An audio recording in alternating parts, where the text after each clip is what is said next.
Hello. So I am going to answer a question today. I received a question about validating dates in KoboToolbox. So the question was, how do I collect the date of the interview to make sure only the current date is selected when the data collector is filling in the interview form, basically, in KoboToolbox? So that's the question. I'm going to answer that quite quickly.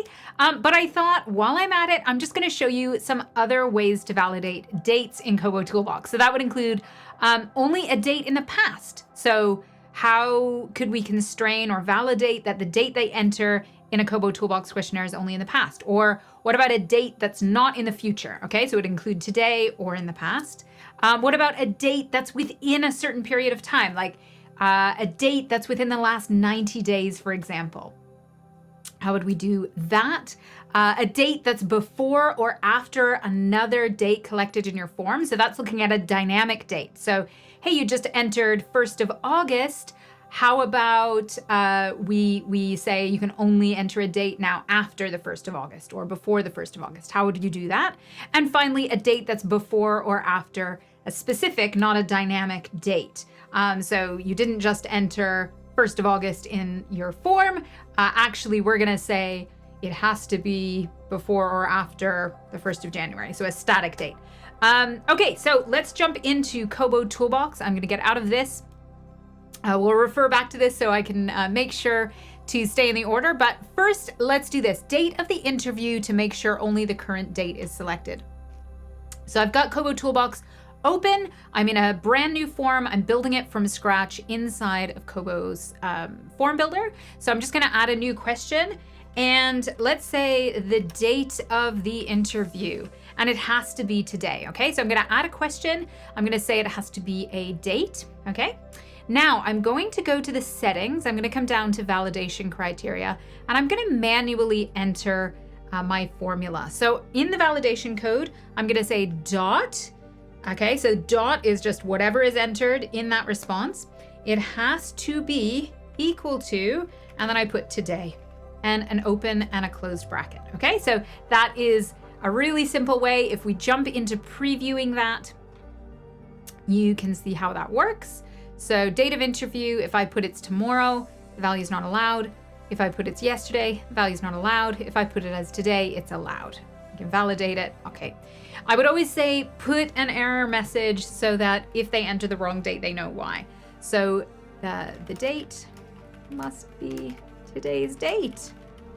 Okay, now what if your enumerators have done interviews on paper and so someone is interviewing or entering that data back at the office on a future date? So I'm entering data from a piece of paper. The interview was a week ago, okay? So in that case, you would want to allow a date that's in the past or maybe even including today, but it wouldn't be allowed to be in the future, okay? How would you do that? So let's do another one. So date of interview in the past. Okay, so what was the date of the interview for? Maybe data collection, or if you're collecting some other or data entry or some other question.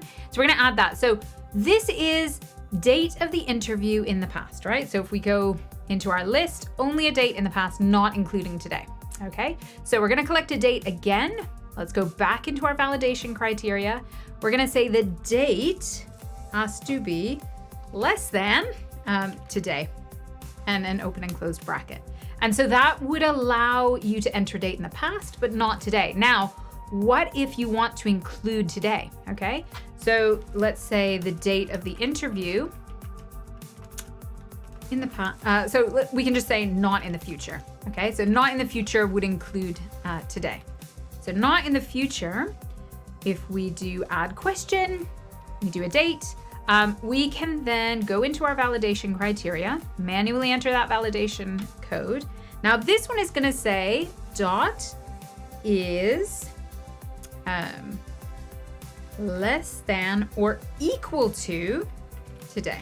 Okay, so there are 3 really simple ways, just using different operators, equals, less than or equal to do today. Now we could even do date in the future. Okay, so maybe the next time we're going to come to interview you, what is that going to be? And that's where we would get that final operator. So if we went into validation criteria, manually enter that, we could say dot is greater than today. Okay, and there we have kind of those 4 different ways of doing it, or greater than or equal to today, so we can play with those operators. So that's kind of the basic way to do this. So if I fill in, so the date must be in the past, the date must not be in the future, and the date must be in the future, not including today, for example. Okay, so that would be the error messages that would pop up for all those various forms. Now, let's collapse all of these, and we're gonna jump into some different scenarios, okay? So going back to our list, so we've done date of the interview, that's just today, a date in the past, a date that's not in the future, a date that is in the future, okay? Now, how about a date that's within a certain period of time, like in the last 3 months, okay? So how would we do that? So the way we would do that is we're gonna say date in the last 3 months, okay? And you could have any number of reasons of why you might do this in your form, but let's just see how we would do that. So we're gonna do a date again. We're gonna collect that date. We're gonna go into validation criteria, manually enter it. And we're gonna say date is less than or equal to today, for example, okay? So we know it needs to be in the past because it needs to be the last 3 months. But we also then have to make kind of a second part of this formula. So, and dot has to be greater than or equal to. Now we can put all of this in brackets. So what we can do is we can open a bracket up and say today, open and close brackets, minus 90 days. Okay, so today's date minus 90 days, okay? It has to be greater than or equal to whatever that date is. Okay, so hopefully that makes a little bit of sense. And we would say then the date must be within the last 3 months. And let's just take a peek at how that looks. So if we jump into previewing that, and I'm gonna test that, I'm just gonna jump right down here. So if I say tomorrow, it will give me it will give me an error. If I say today, that's fine because it's today or in the last 3 months. If I go a month ago, yeah, that's fine. If I go 2 months ago, that's fine. Now, if I go a little bit more than 3 months ago, then it's gonna start saying, no, it has to be in the last 3 months, okay?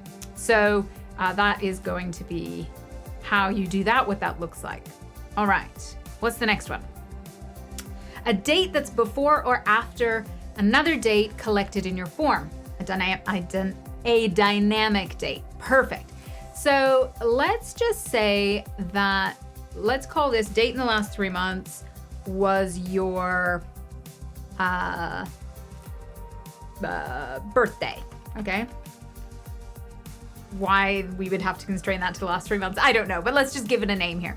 Okay, so let's call this one. So if I just open up this, I'm gonna just call this birthday, just so we have a name. But you'll know this in your form, okay? But all we're gonna say is that whatever date was entered here, we're gonna base our next question on that date, okay? So date, that is, what did I say, after? Let's say date is after birthday. Date after the birthday, okay? So to do that, we're gonna add a date again. So we're gonna collect a date. We're gonna go back to that validation criteria. We're gonna manually enter that code. And now what we're gonna do is we're gonna say dot, okay? So whatever they enter in that form is greater than, okay? And then a $sign and an open curly bracket. We're gonna grab the name of this column. We'll copy that and paste it here. So it's gonna be greater than the birthday. So the date is after the birthday. Now, you could also say, but not in the future, right? So we still don't want to collect a date in the future. You could just leave it as this. So whatever date was entered for the birthday, and then forevermore, all dates are open beyond that. So if you want that you could do that. Or you could say, and dot is less than or equal to today. So that's kind of up to you, but that's how you would do both. You could either just have the date can be any date after the birthday, including in the future, or if you want it to not be in the future, you would then add, and it has to be less than or equal to today. Okay. So date for this one, date must be after the birthday and not in the future. Okay, so that would be the constraint for that one. So in the question hint, I'm actually going to add, don't add a date in the future, just so they know. So we know that the constraint I've created is actually for not in the future as well. Okay, great. So that's how you would do that. If you would want to do before a certain date, right, you could do less than birthday. Okay. And then in that case, you wouldn't need that. Okay. But I'm going to leave that as that. Okay, great. And then the next, so that's kind of a date that's before or after another date that was entered in your field. So that's a dynamic date. And then the last scenario we're going to look at is a date that's before or after a specific static date. So that would be like, we're going to name that date. All right, let's take a look at that. So this one, we don't know actually what date the birthday is going to be. So that's why we have to use a variable name. If we already know what that date is going to be, let me collapse these. Okay. We're going to say date after January 1st, 2025, for example. Okay. So we know we've specified the date, and now we want to make sure that the date we collect is after January 1st. Okay, so we collect the date, go into the validation criteria, manually enter that, and say, look, the dot, so whatever they enter, has to be greater than, okay? And then we're gonna say date, and then one open quote mark, and we're gonna put 2025-0101. Okay, closed quote mark, closed bracket. So that means the date, the dot, has to be greater than, so it's after January 1st, 2025, okay? And then I can just say date must be after 1st of January, 2025. Perfect. So let's take a look at what that looks like. So if I preview the form, I'm gonna come down here and say, okay, if I enter tomorrow's date, that doesn't work. If I enter December 31st, doesn't work, gives me an error. If I enter the 1st, it doesn't work because we used an after, not an after or equal sign. If I enter the 2nd, that error disappears. So we know that that's working. If I then pop way into the future, 2030, July, perfect, and pick the 25th of July, 2030, it still works because it's after the 1st of January, 2025. So that's how that works. If we enter the birthday was 3rd of September, date after the birthday and not in the future. If we entered the 11th, that doesn't work because it's in the future. If we enter the 12th, that works because it's after the birthday but before today. If we enter here, that's in August, that doesn't work. So you can kind of see how these validation criteria work. Date in the future, so any date in the future, not in the future, that works. Date of interview in the past. So that's the one where it is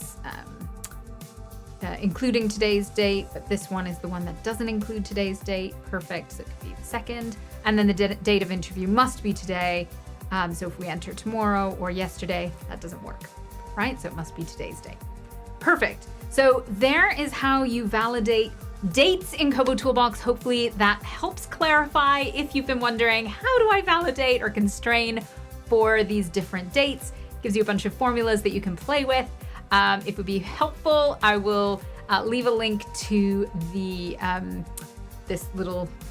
I'll save this and export the XLS form so you can get a copy of the XLS form if that would be helpful. But good luck making your forms. And of course, if you have any questions, let me know. I'll see you next time.